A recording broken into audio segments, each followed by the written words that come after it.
तो हुआ ये है कि हिंदुस्तान की एक बहुत ज़बरदस्त फ़िल्म रिलीज़ हुई है धुरंधर।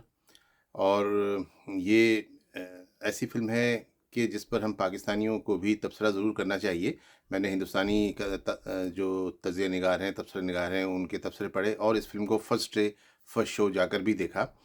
पहली बात तो इस फ़िल्म के बारे में मैं ये कहूँ कि पाकिस्तान के हवाले से हिंदुस्तान ने 2 बड़ी ज़बरदस्त फ़िल्में बनाई हैं, जो पाकिस्तान को असल में बनानी चाहिए थीं। एक फ़िल्म थी मोहनजोदाड़ो, जो ऋतिक रोशन की थी। और वो फ़िल्म के अंदर मोहनजोदाड़ो का पुराना तारीख़ दिखाई गई थी, जो कि जो पाकिस्तान को दिखाना चाहिए था, लेकिन उन्होंने बहुत शानदार तरीके से दिखाई। वो वैसे वहाँ बॉक्स ऑफिस पे नहीं चली थी ज़्यादा। और दूसरी फ़िल्म है ये धुरंधर, जिसके अंदर आपने जो भी आपकी स्टोरी है, हिंदुस्तान के लोग आजकल ऐसी फ़िल्में देख रहे हैं या उनको पसंद आ रही हैं, तो ठीक है, हम क्या कर सकते हैं। पाकिस्तान के खिलाफ़ अगर कुछ करना चाहें और उससे अगर उनकी फ़िल्में चलती हैं तो ठीक है, हमें क्या। लेकिन इस फ़िल्म के अंदर बहुत नया आइडिया लाया गया है। बजाय इसके कि वही जो स्टेरियोटाइप वो फाइटर-वाइटर जैसी फ़िल्में बनाकर डब्बा गोल हो रहा है कि पाकिस्तान को वही बकौल शख्स से कितनी मर्तबा मारोगे? पाकिस्तान को ख़त्म कर दो, एक दिन नहीं कर सकते हो तुम लोग, तो ऐसी फ़िल्में बनाते रहते हैं। तो इससे खामख़ा अवाम के दरमियान भी दूरी पैदा होती है। इस फ़िल्म के अंदर जब एंड हुई, तो फ़िल्म के एंड होने के बाद कुछ ऐसे सीन लगाए गए हैं, जिसके बाद लोगों ने कोई ऐसे एंटी पाकिस्तान नारे सिनेमा में लगाए ऐसे ही। तो मजबूरन मुझे भी फिर एक आध बात फेंकनी पड़ी कि भई वो जो 7 जहाज़ गिरे हैं, उसके ऊपर भी बॉलीवुड कब फ़िल्म बनाएगा? तो लोग सुन के चुप कान दबा गए। तो ऐसी ना हो तो अच्छा है, लेकिन चलें खैर बहरहाल ये फ़िल्म बहुत अच्छी फ़िल्म यूँ है कि इन्होंने पहली मर्तबा एक ऐसी स्टोरी बनाई है जिसमें जिस वज़ह से भी इनका हीरो पाकिस्तान पहुँच गया है, कराची पहुँच गया है और कराची पहुँचकर वो एक बहुत यानी वहाँ की जो सियासत है या वहाँ की जो माफ़िया है उसके अंदर दम हो गया है और अब वो कुछ ऐसा करेंगे जो बज़ाहिर ऐसा लग रहा है जो हिंदुस्तान के हक़ में जाएगा। बज़ाहिर तो फ़िल्म की कहानी को देखा जाए तो उसने कुछ भी नहीं किया, क्योंकि उसके सामने ही आपका पार्लियामेंट अटैक भी हो गया और 26/11 भी हो गया, तो वो तो बेचारा वहाँ रह के कोई ख़ास कर नहीं सका। अब हो सकता है कि इसके पार्ट 2 के अंदर वो कुछ मज़ीद जो फ़र्ज़ी आप लोग सोच रहे हो उसको रोकने की कोशिश करे, लेकिन कोई बात नहीं, ये फ़िल्म है, मैं समझता हूँ इसमें कोई ऐसी बात नहीं है। हाँ, मुझे एक पाकिस्तानी की हैसियत से तबसरा मैं इसलिए कर रहा हूँ कि हिंदुस्तान में जो लोग तबसरा निगार हैं, मैं जिनको देखता हूँ, मैं ये उन्हीं के लिए कर रहा हूँ और मैं उन्हीं को इसकी कॉपी भेजूँगा। एक तो केआरके हैं, मशहूर ज़माना कमाल खान, और उसके अलावा डीएसके है, उसको कम लोग देखते हैं लेकिन वो अच्छा मयारी तबसरा करता है, लेकिन पता नहीं क्यों बाज़ औक़ात ताज्जुब का शिकार हो जाता है। फिर बॉलीवुड प्रेमी हैं, ये लोग भी अच्छी मेहनत कर रहे हैं। इनके जो भी लोग हैं, इनके पास अच्छे लोग हैं, ये कोशिश कर रहे हैं सुथरा। तो ये मेरी ख़ास तौर पे उनके लिए है ये काविश कि देखें। अब हम फ़िल्म के ऊपर आते हैं कि फ़िल्म क्या है। फ़िल्म को मैं बहुत अच्छा इसलिए कहूँगा कि एक बहुत हिम्मत और जुर्रत का काम है कि आप एक मुल्क जिससे आपकी पहले तो अच्छी खासी दोस्ती थी, बिलावजह आप लोगों ने दोस्तियाँ ख़राब कर ली है, मोदी साहब का जो दौर आया है। वरना तो आप ये फ़िल्म की शूटिंग हो सकता है लियारी में आके कर लेते। लेकिन अब लियारी को आपको पता नहीं है, आपने बहरहाल सर्च की, इसके डायरेक्टर ने किस तरह के लियारी कैसा है, क्या है, आजकल के दौर में सब पता तो चल ही जाता है। लियारी की कितनी वीडियो मार्केट में चल रही होंगी और फिर जो लियारी के हालात थे उससे वो मुतासिर हुए, और जो भी कहानी जो आपका कोई एजेंट था उसने बताया वगैरह वगैरह। तो लियारी को अच्छा बनाया है, एक छोटा-सा सेट लिया है, उसपे 2-3 दुकानें और 2-3 पतली गलियाँ लेके उन्होंने एक लियारी का सीन बना दिया। लियारी हमारा डाउनटाउन नहीं है। लियारी हमारे मरकज़ी शहर का एक छोटा-सा हिस्सा है। आप लोग पता नहीं फ़िल्म में लियारी को क्या समझ रहे होंगे, कराची पूरा बखौल, जिसमें जैसे उसमें डायलॉग है कि लियारी में जो फ़ैसला होता है वो कराची का फ़ैसला होता है और कराची का जो फ़ैसला होता है पाकिस्तान का फ़ैसला होता है, ऐसा बिल्कुल नहीं है। लियारी का जो फ़ैसला होता है वो पूरे कराची का फ़ैसला कभी भी नहीं होता। लियारी पूरे कराची में एक जज़ीरे की तरह है, यानी इंसानी वैसा जज़ीरा, जो आप समझ लें कराची की 22-24 कौमी असेंबली, नेशनल असेंबली की कॉन्स्टिट्यूंसी है, उसमें लियारी एक कॉन्स्टिट्यूंसी है। इससे आप अंदाज़ा लगा लें कि वो कराची का कितना बड़ा हिस्सा है। और वो क्योंकि शहर के पुराना शहर है, उसके साथ नए शहर सब मुत्तसिल हो गए हैं, और पुराना शहर के अंदर भी लियारी जो है उसका भी पुराने शहर का भी एक एक मखसूस हिस्सा है, पूरा पुराना शहर नहीं है। लेकिन डायरेक्टर ने उसका जो भी सीन बनाया है वो ठीक बनाया है, ऐसा ही है, क्योंकि वो इतनी नई चीज़ नहीं है। आपके यहाँ बॉम्बे में के अंदर भी मोहम्मद अली रोड, इसके पीछे का इलाका, ये सारा इसी किस्म का है। इस तरह मद्रास के अंदर जो पेरिस है, वो तकरीबन ऐसा ही एरिया है। बेंगलोर के अंदर भी जो वो जामा मस्जिद वाला एरिया, वो तकरीबन ऐसा ही है। और दिल्ली के अंदर तो सारे ही दिल्ली ऐसा है मेरे ख़्याल में। तो ख़ास तौर पे बॉम्बे और कराची का तो मेल है, तो वो वैसे ही इलाका है, वैसी ज़ुबानें बोली जाती हैं। किसी क्रिटिक्स ने इसमें कहा कि भई वो वहाँ बलोची क्यों नहीं बोल रहा था? तो भाई कराची में चाहे कोई भी कौम का हो, कराची में सब उर्दू ही बोलते हैं। तो कराची में कोई और दूसरी ज़ुबान चलती नहीं है। लहज़ा थोड़ा बहुत चल जाता है। इस तरह इस फ़िल्म के अंदर जो एक सीन के अंदर लियारी का जो ज्योग्राफिया बताया गया कि वो देख वो आगरा ताज है, वो देख वो फलानी कॉलोनी है, वो फलाना एरिया है, वो नया अड्डा है वगैरह ली मार्केट है, तो वो बिल्कुल सही बताया गया, बेहतरीन मतलब आई एप्रिशिएट कि बेहतरीन तरीके से इन्होंने लियारी को ऑब्ज़र्व किया। उसकी गली-वली अच्छी बनाई और वहाँ पर ठीक है, वो बलूची स्टाइल नहीं होता, उसने उर्दू बोली, वो बिल्कुल सही बोली और कहानी जो भी आपने लेके चली जैसे ठीक है, रहमान डकैत को आपने बहुत बड़ा एक वो बनाया लेकिन वो इतनी बड़ी चीज़ नहीं था। वो एक मखसूस हालात में जब ये लियारी माफ़िया चल रहा था हमारे यहाँ, ये एक थोड़े से टाइम में हुआ था जब वो हमारी यहाँ एजेंसियाँ एमक्यूएम जो कराची की सबसे बड़ी ताकत है, उसका इसमें कहीं ज़िक्र ही नहीं किया, पता नहीं क्यों नहीं ज़िक्र किया, क्योंकि कराची की जो सबसे बड़ी ताकत है, वो है एमक्यूएम, महाजिर कौमी मूवमेंट। वो महाजिर जो 1947 में हिंदुस्तान से हिजरत करके माइग्रेट होके यहाँ पाकिस्तान आए थे, वो कराची में रहते हैं सबसे ज़्यादा। लियारी में उनके उनका तनासुब कम है। लियारी में लोकल लोग जो पुराने बलोची हैं वो ज़्यादा हैं, तो इसलिए लियारी का थोड़ा माहौल मुख्तलिफ है। इसीलिए यहाँ से वोट पीपल्स पार्टी को पड़ता है, बाकी पूरा कराची एमक्यूएम को वोट देता है। यहाँ से वोट जो है वो पीपल्स पार्टी को पड़ता है, जो कि आपने सही दिखाया। और वो जो आसिफ ज़रदारी वगैरह आपने दिखाया वो बिल्कुल सही दिखाया। जो ग्राउंड दिखाया अगर आपको इल्म होता तो उसको नाम था ककरी ग्राउंड, तो ककरी ग्राउंड का ज़िक्र भी किया जा सकता था। हो सकता है किया भी गया हो, मैंने फ़िल्म में ध्यान ना दिया हो। तो इस हद तक फ़िल्म बिल्कुल सही थी।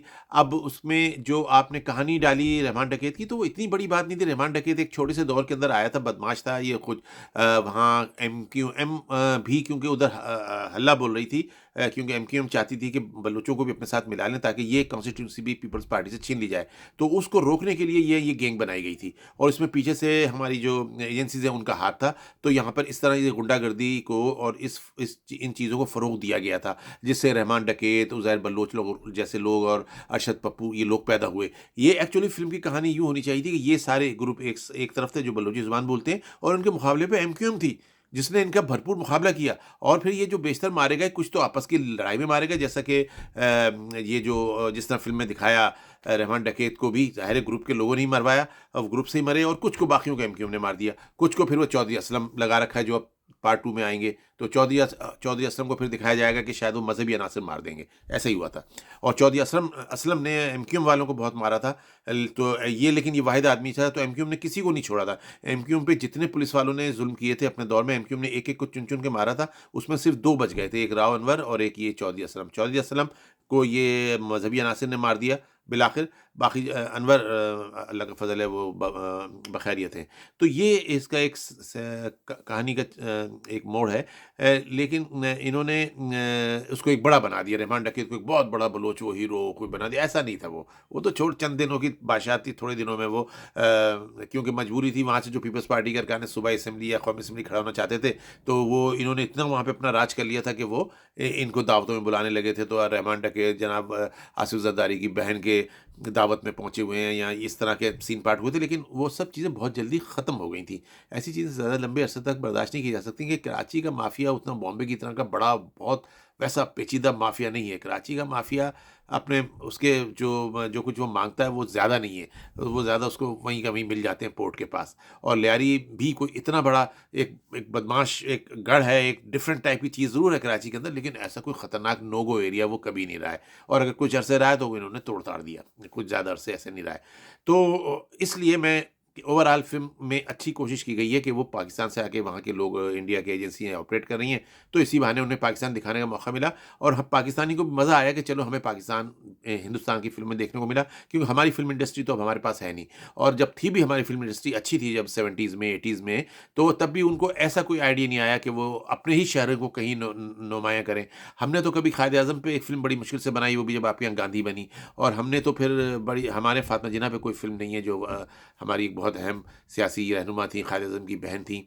हमने तो बेनज़ीर भुट्टो पे कोई फ़िल्म नहीं है, भुट्टो पे कोई फ़िल्म बनाने की हिम्मत नहीं करता। और तो और कराची का जो असल डॉन है अल्ताफ़ हुसैन का जो असल हीरो है, मैं डॉन तो कह रहा हूँ ऐसे ही, तो उसके ऊपर भी किसी ने कोई आज तक फ़िल्म बनाने की कोशिश नहीं की पाकिस्तान में। बल्कि हिंदुस्तान में मुझे डाउट है कि अग्निपथ के नाम से अमिताभ बच्चन की जो फ़िल्म बनी थी, पहली वाली अग्निपथ जो अमिताभ बच्चन की थी, उसमें थोड़ा-सा हमें लगता था कि कराची का कुछ उसमें माहौल डाला गया है, भाई-भाई कर रहे हैं, तो वो अल्ताफ़ हुसैन का ही स्टाइल कुछ था जो अमिताभ बच्चन का था, इसलिए वो पाकिस्तान में वीडियो पे उस ज़माने में बहुत देखी गई थी। तो फ़िल्म अच्छी है। अच्छा, अब इसमें इन्होंने रोल अपना बहुत अच्छा किया रणधीर कुमार ने।